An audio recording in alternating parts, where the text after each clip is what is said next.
Number 4 is asking about a length. Your patient's cut measures 273 millimeters. How many centimeters is that? So our desired answer is wanting to know centimeters. So let's start there.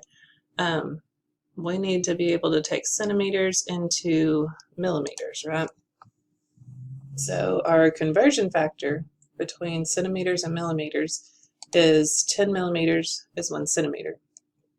We've got to figure out how to stack that into our fraction here.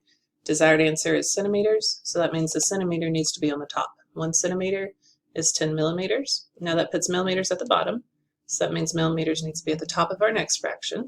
So we'll do our 273 millimeters over 1, and check your units before you start multiplying. The millimeters get to cancel, so centimeter is all that we're left with, and that's what we were wanting out of this problem.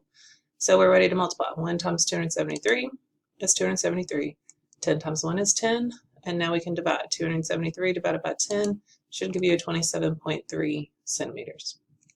Now if you wanted to do that on the metric number line, let's see, we were starting with the 273 millimeters, right? So milli is right in here, 273 millimeters. We need to take that to centimeters. So that's just one place. We just got to move that decimal one time, and we're moving it to the left, right? So the decimal in the 273 millimeters is after the 3.